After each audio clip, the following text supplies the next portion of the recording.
What do you mean you threw away the wall clock I gave you? It was $3,000. Mother-in-law shot me an angry glare, raising her voice. Isabel, how could you keep something like that in our house, even if it's expensive? I tried to stay calm, but couldn't contain my emotions. I glared back at mother-in-law, expressing my distrust. That beautiful wall clock had an unbelievable twist to it.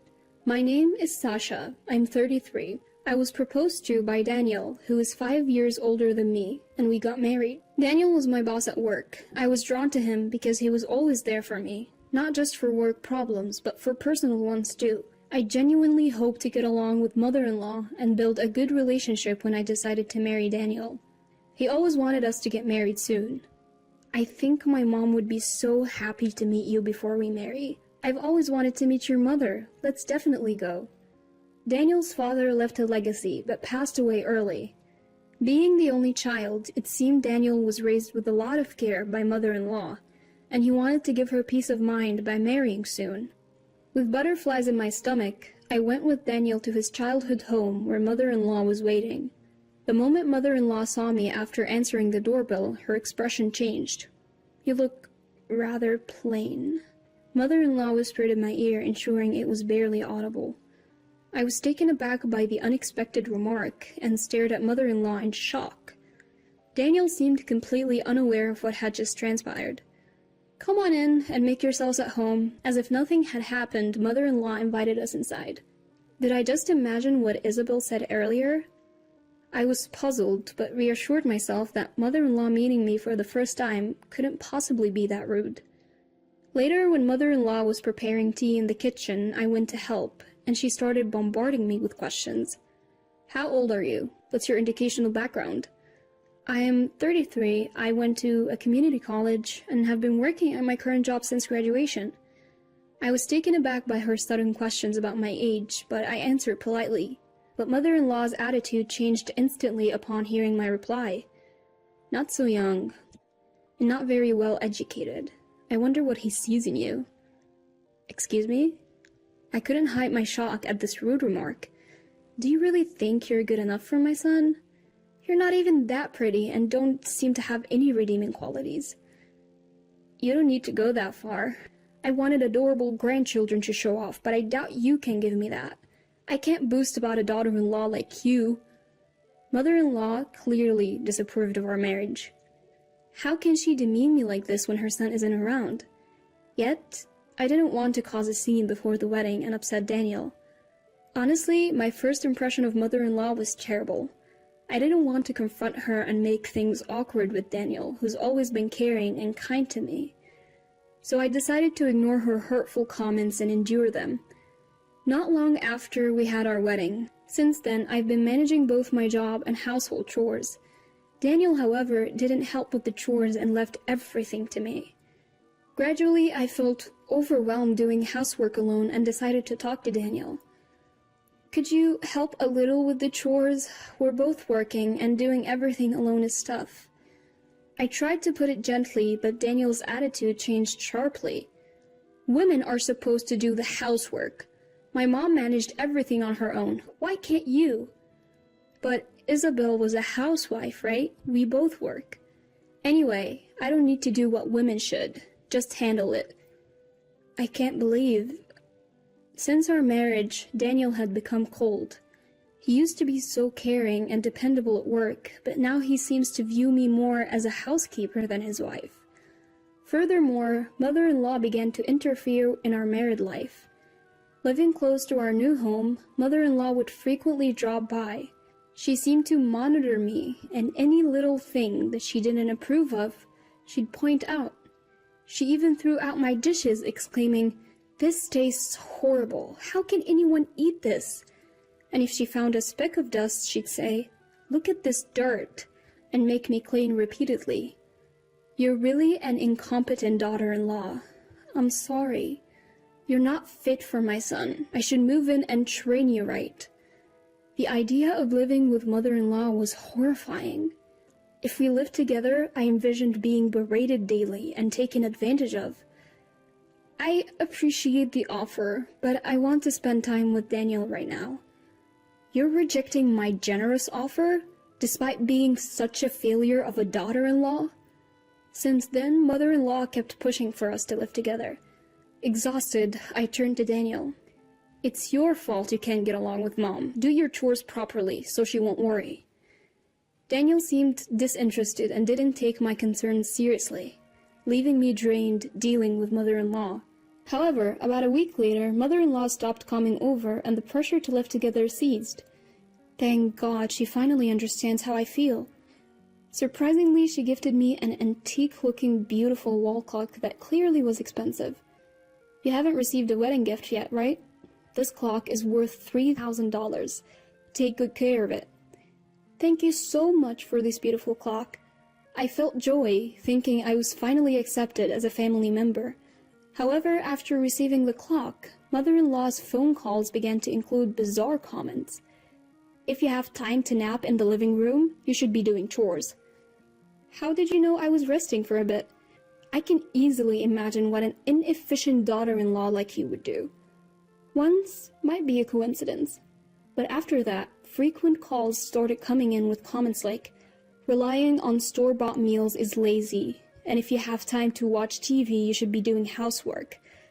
I was deeply unnerved, wondering how she knew what I was doing. Come to think of it, these calls began right after I received that clock.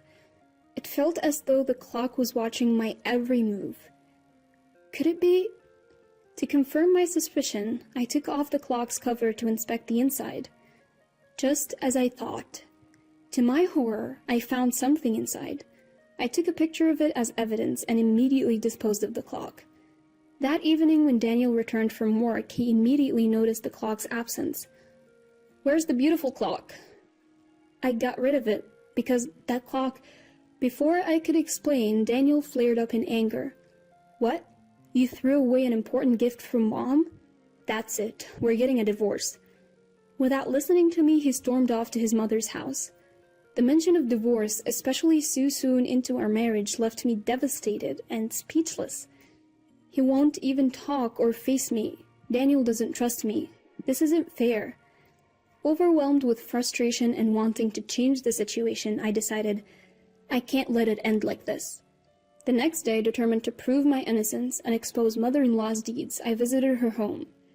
Showing up without notice. Clearly your parents didn't raise you right. What do you want?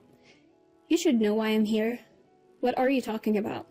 I disposed of that clock you gave me. It had no place in our home. Mother-in-law's eyes blazed with fury as she shouted hysterically. How could you? Do you know the value of that clock?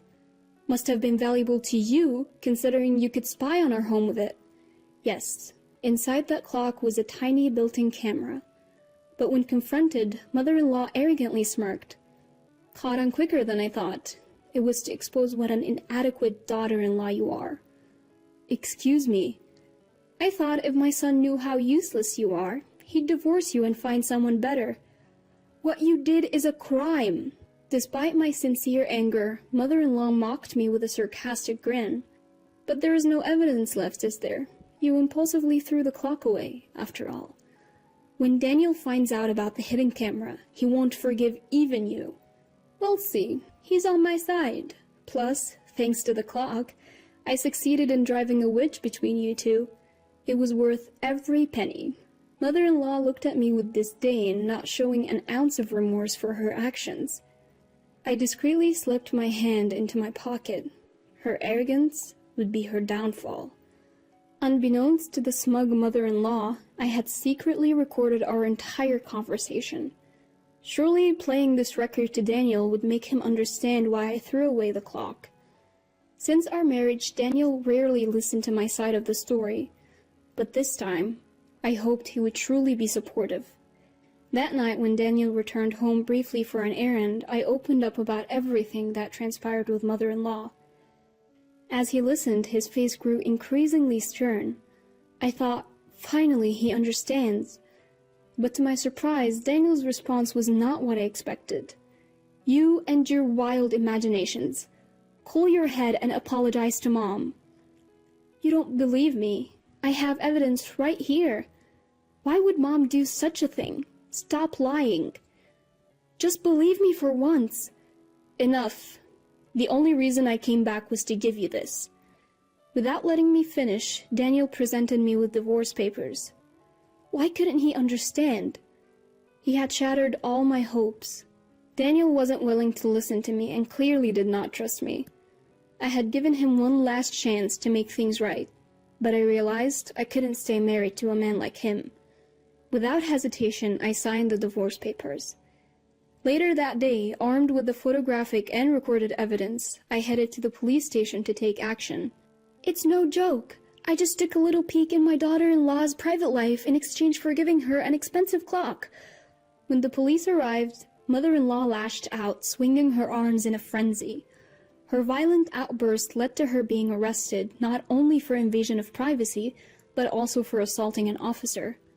The commotion drew the attention of many neighbors, and of course, from a distance, I watched as Daniel noticed me and approached, fuming. "What have you done? Release Mom now and apologize."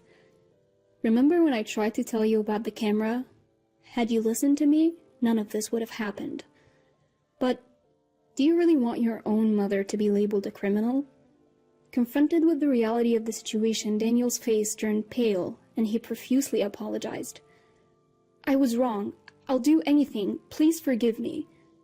After we got married, you rarely listened to me, and when I told you about the hidden camera, you didn't believe me. Do you realize how much that hurt me? I didn't want to believe Mom could do something like that. I hoped everything would be fine if I denied your claims. I was kind of aware since Mom had been calling me about what you were doing at home." "You knew about the hidden camera and the clock?" It wasn't that I knew for sure, but I wanted an easy way out. I'm so sorry. I'll make it up to you in any way." But his apologies now felt hollow. Knowing that he was aware of the hidden camera, yet still blamed me and thrust divorce papers at me, was unforgivable. "I've recorded our conversation. As for the divorce settlement, be prepared to pay. Whether or not I'll press charges against Isabel depends on how you make amends." Following negotiations, Daniel agreed to pay a compensation of 3 million yen. Meanwhile, interactions with mother-in-law, who was held in detention, were done through my attorney. "I don't want to be a criminal. Please forgive me." During a meeting with her lawyer, I heard she was inconsolable and continuously wept. In the end, mother-in-law was released after paying a settlement of 1 million yen. However, the news of her spying quickly spread throughout the neighborhood. With her high pride, mother-in-law became too embarrassed to step outside, becoming isolated as neighbors and acquaintances kept their distance. Daniel, who always defended mother-in-law, also faced cold stares. It seems no one expects him to find a young and beautiful partner, let alone remarry. Since we worked at the same place, the news of our divorce spread quickly. The awkwardness at work was palpable, and before long, Daniel resigned. On the other hand, I've managed to move on from both mother-in-law and Daniel, and I am now very happy. My hard work has been recognized, and I even received a promotion. I believe that after hardships in life, happiness will always come around. With that belief, I'm living each day to the fullest.